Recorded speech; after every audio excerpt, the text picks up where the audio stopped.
perubahan zaman ditandai dengan kemajuan teknologi, menuntut dunia pendidikan untuk terus beradaptasi.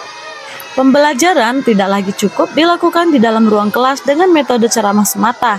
Kini, pembelajaran harus mampu menumbuhkan kreativitas, kolaborasi, serta keterampilan berpikir kritis agar peserta didik dapat menjadi insan yang adaptif di era digital. Di Indonesia, kurikulum Merdeka hadir dengan semangat merdeka belajar yang menempatkan peserta didik sebagai subjek aktif dalam proses belajar.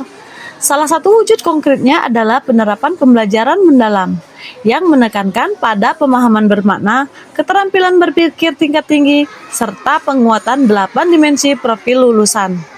Dalam konteks ini, transformasi pembelajaran di sekolah dasar tidak hanya berfokus pada aspek kognitif, tetapi juga mengintegrasikan teknologi, aktivitas di luar kelas, serta pembelajaran kontekstual yang relevan dengan kehidupan nyata. Salah satu contoh penerapan nyata dapat dilihat dalam pembelajaran bahasa Indonesia dalam membuat jurnal membaca yang memanfaatkan web budi.kemendikdasmen.go.id, di mana peserta didik dilatih untuk mengembangkan literasi dan numerasi sekaligus menumbuhkan nilai-nilai 8 dimensi profil lulusan, seperti beriman dan bertakwa kepada Tuhan Yang Maha Esa, kewargaan, penalaran kritis, kreativitas, kolaborasi, kemandirian, kesehatan, dan komunikasi. Alasan saya memilih platform budi.kemendikdasmen.go.id ini adalah mudah diakses tanpa harus memiliki akun. Banyak pilihan jenjang, dari PAUD sampai umum. Cerita yang disajikan beragam, dari cerita fiksi maupun non-fiksi. Melalui pendekatan STAR, naskah ini menggambarkan bagaimana transformasi dan pembaruan pembelajaran tersebut diimplementasikan secara konkret di sekolah dasar, khususnya dalam pelajaran bahasa Indonesia yang dikaitkan dengan aktivitas literasi dengan kegiatan membaca, menulis, dan mempresentasikan hasil karya. Di awal tahun ajaran baru, guru di kelas 5 menyadari bahwa minat baca siswa masih rendah. Banyak siswa lebih tertarik pada gawai dan permainan digital dibandingkan dengan membaca buku. Padahal, kemampuan membaca dan menulis menjadi dasar penting dalam pengembangan literasi dan numerasi. Selain itu, kemampuan siswa dalam mengolah informasi dan menyampaikan pendapat secara tertulis maupun lisan masih terbatas. Siswa sering membaca sekilas tanpa memahami isi bacaan secara mendalam. Untuk menjawab tantangan zaman, sekolah mulai menerapkan pembelajaran berbasis teknologi dengan menggunakan perangkat seperti gawai dan laptop sekolah, serta mengakses buku digital melalui platform budi.kemendikdasmen.go.id.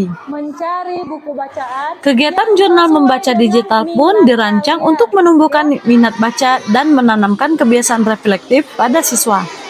Dalam kegiatan ini, setiap peserta didik membaca buku digital pada budi.kemendikdasmen.go.id pilihan mereka, kemudian menuliskan ringkasan, pesan moral, serta mengaitkannya dengan kehidupan sehari-hari pada jurnal membaca. Kegiatan ini bukan hanya mengasah kemampuan literasi, tetapi juga memperkuat kompetensi 8 dimensi profil lulusan. Dalam pelaksanaannya, guru menghadapi beberapa tantangan nyata. Pertama, tidak semua siswa terbiasa menggunakan teknologi pembelajaran. Sebagian besar siswa lebih mengenal gawai untuk bermain daripada belajar. Kedua, perbedaan kemampuan literasi dan numerasi antar siswa cukup signifikan. Ada siswa yang cepat memahami teks digital, namun ada juga yang masih kesulitan menemukan ide pokok bacaan atau menghubungkan informasi antar paragraf. Tantangan berikutnya muncul dalam menerapkan pembelajaran mendalam. Model ini membutuhkan waktu lebih banyak, perencanaan matang, serta kemampuan guru dalam memfasilitasi proyek dan eksplorasi siswa. Tantangan lainnya adalah bagaimana membuat pembelajaran tetap bermakna dan tidak monoton. Menghadapi tantangan tersebut, guru melakukan beberapa aksi transformasi dan kreatif dalam pembelajaran mendalam berbasis teknologi.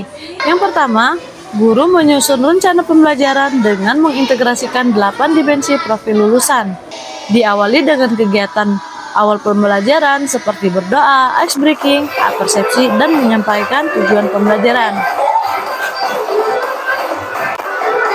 Kemarin kita sudah membaca cerita yang ada di dalam buku Bahasa Indonesia. Setelah membaca buku, membuat jurnal membaca. Tangan, ya, silakan. Judul. Oke, coba Genta. Ilustrator. Apa lagi? Jadi, untuk menulis di jurnal membaca itu harus ada beberapa hal tadi. Ibu tanya nih. Kan buku cerita itu ada cerita fiksi, ada cerita non-fiksi. Perhatikan ke depan. Di sini selanjutnya guru memperkenalkan kembali platform budi.kemendikdasmen.go.id yang menyediakan berbagai buku bacaan digital interaktif. Siswa diajarkan cara mengakses, memilih, dan membaca buku sesuai minat mereka. Setelah membaca, siswa menulis jurnal membaca lewat daring, yaitu menggunakan aplikasi Canva atau menggunakan buku jurnal membaca yang telah mereka buat. Pada beberapa buku non-fiksi, guru mengaitkan isi bacaan dengan aspek narasi. Misalnya, ketika siswa membaca buku tentang energi listrik atau air atau kehidupan, mereka diajak menghitung penggunaan listrik di rumah, mengukur konsumsi air, atau menghitung usia seorang tokoh dari buku non-fiksi. Dengan demikian, literasi dan numerasi tidak berdiri sendiri, melainkan saling menguatkan. Dalam setiap proyek, siswa dibagi dalam kelompok kecil.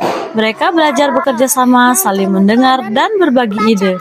Kolaborasi ini melatih sikap kolaborasi sekaligus kemandirian dalam menjalankan tanggung jawab masing-masing anggota. Dalam beberapa kesempatan, guru mengajak siswa belajar di luar kelas, membaca dan berdiskusi di perpustakaan atau di taman sekolah. Hasil dari proses ini mulai tampak. Siswa menjadi lebih percaya diri, terbiasa berbicara di depan umum, dan mampu mengoperasikan perangkat teknologi dengan bijak. Mereka tidak hanya memahami pelajaran, tetapi juga menghasilkan karya nyata seperti poster digital dari Canva, serta buku jurnal membaca. Transformasi pembelajaran berbasis teknologi dengan pendekatan pembelajaran mendalam memberikan banyak pelajaran berharga. Guru menyadari bahwa keberhasilan peserta didik bukan hanya dapat dilihat dari nilai akademik, namun dari perubahan sikap, keterampilan, dan karakter siswa. Dari proses ini lahir kesadaran baru bahwa teknologi hanyalah alat, bukan tujuan. Nilai kemanusiaan, empati, dan kolaborasi tetap menjadi inti pembelajaran. Kedua, pembelajaran mendalam menumbuhkan rasa memiliki terhadap pengetahuan. Yang ketiga, belajar di luar kelas menumbuhkan koneksi dengan alam, memperkaya pengalaman, dan memperkuat karakter cinta lingkungan. Dalam refleksi bersama, guru dan siswa menyimpulkan bahwa pembelajaran mendalam berbasis teknologi adalah bentuk nyata dari transformasi pendidikan menuju masa depan. Sekolah menjadi ruang hidup yang dinamis, di mana setiap anak dapat menumbuhkan potensinya, berinovasi, dan memberikan makna pada proses belajar. Transformasi ini bukan akhir, melainkan langkah awal menuju pendidikan yang lebih relevan dan manusiawi. Integrasi teknologi, literasi, numerasi, kolaborasi, serta pendekatan 8 dimensi profil lulusan telah membuka jalan bagi lahirnya generasi pembelajar sejati yang tidak hanya pintar secara kognitif, tetapi juga tangguh, berakhlak, dan kreatif. Melalui pendekatan STAR dalam pelajaran bahasa Indonesia dalam kegiatan membuat jurnal membaca terbukti mampu menghasilkan transformasi nyata dalam dunia pendidikan dasar. Pembelajaran jadi lebih bermakna, menyenangkan, dan berorientasi pada 8 profil lulusan. Siswa tidak hanya belajar untuk tahu, tetapi siswa juga belajar untuk memahami, berkolaborasi, dan mencipta. Dengan terus mengembangkan kreativitas dan memanfaatkan teknologi secara bijak, sekolah dapat menjadi ruang tumbuh bagi generasi yang literat, numerat, kolaboratif, serta siap menghadapi masa depan.